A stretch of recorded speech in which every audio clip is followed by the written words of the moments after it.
Now, more stories, insights, and analysis of Illinois policy and politics. This is Illinois Rising, presented by the Illinois Opportunity Project.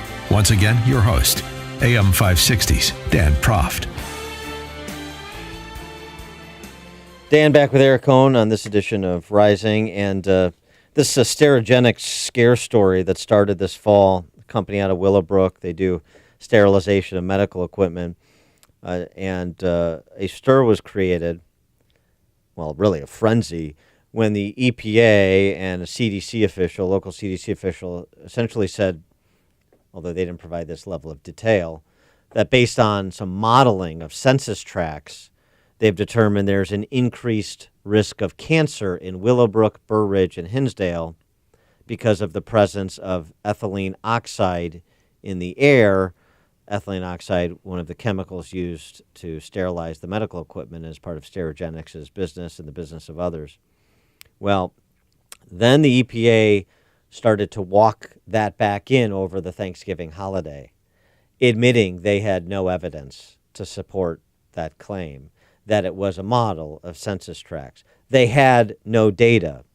And, oh, by the way, as other people started to pay attention to this story, who are chemists and environmental engineers, looked at this and said, even the EPA's model, even if you just took the EPA's model, data-free model, as gospel, for a negligible increase in one's cancer risk, you would have to stand in the same place in the proximity to the Sterigenics facility for 33 years straight without moving to experience that slightly heightened risk. And yet, after the amplification by the Chicago press corps, big government press corps, specifically the Tribune, and the demagoguery of politicians like Sean Casten and Kwame Raoul and Spalding, you know, the Trump administration, the Rauner administration engaged in some cover-up to protect Sterigenics. Peter Roskam's part of it, too. And, you know, real political damage inflicted with this hysteria created. They continue to prosecute the case. Even after the EPA and CDC reportedly, and we've reported this at DuPagePolicyJournal.com, reportedly conceded that they didn't have any evidence, conceded that they were wrong. But legislation bouncing around in Springfield, legislation now being called for by Senator Sackett Durbin and Democrat Socialist members of Congress from Illinois to have the EPA review its standards with respect to the release of ethylene or the existence of ethylene oxide in the air. I mean, this is all one big Chicken Little scam. Interesting also coming from the crowd who's often fit to be tied about people supposedly denying science. Yes. There's a whole lot going on here. You mentioned the political element of it. Of course, this was already the subject of political advertising and attacks.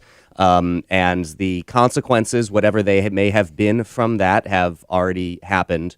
Irrespective of what the truth is at the end of the day, those consequences have already been unleashed.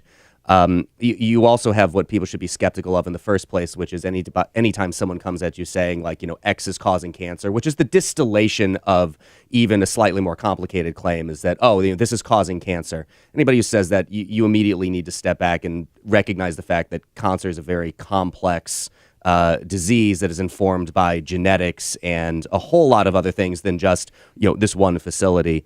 And there's also the other consequence that I happened to notice on my drive out of Chicago to downstate for Thanksgiving, which is the billboard advertising for the trial lawyers who are already becoming a vested interest in all of this. You know, the great litigant history that I already am intimately familiar with from growing up in the Metro East area that, of course, is all over the state. Now you have a deep-moneyed interest involved in all of this. And you know as well as I do that this is not actually cases that are decided on the merits when they go to court. This is a settlement game, which means that you are going to have settlements because it's the easiest way to clear it off the books, which means there is a true financial cost for all of this at the end of the day. Fear-mongering for profit. That's what they're doing. I mean, we've talked about the tweets on my morning show.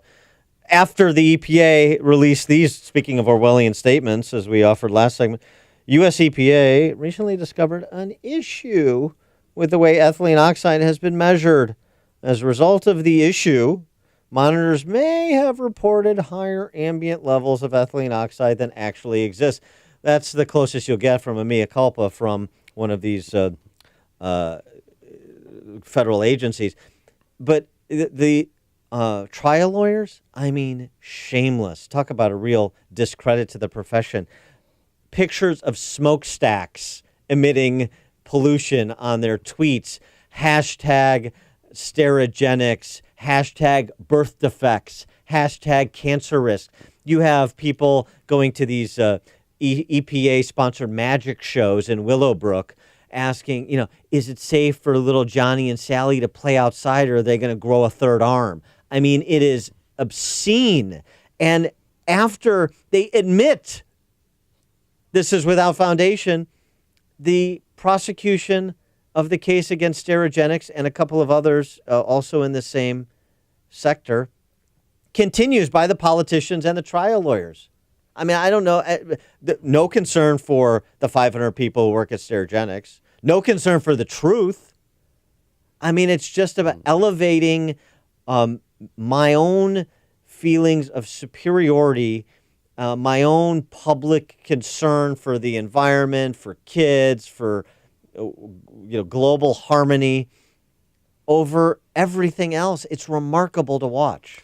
Well, there's now, incentives involved, the incentives of the advantages of money and political posturing, which are things that those people are never going to surrender, even if, of course, it turns out that this isn't true, which the EPA has essentially admitted that, hey, maybe they can reach out to Speaker Madigan and see if there's a way to have this comment erased permanently from the record. Well, and oh, by the way, Congressman Bill Foster purports to be a scientist. Congressman-elect Sean Casten purports to be a scientist. I'll tell you what, have a presser and run the scientific method on this conclusion that's been offered up by the EPA. Run the scientific method, your stock and trade, and tell me what the conclusion you reach. I mean, it's just so reprehensible, and yet it persists because they persist in the face of virtually no opposition from anything resembling an organized political party or the in the tank Chicago press corps that's looking to whip the frenzy into a Pulitzer.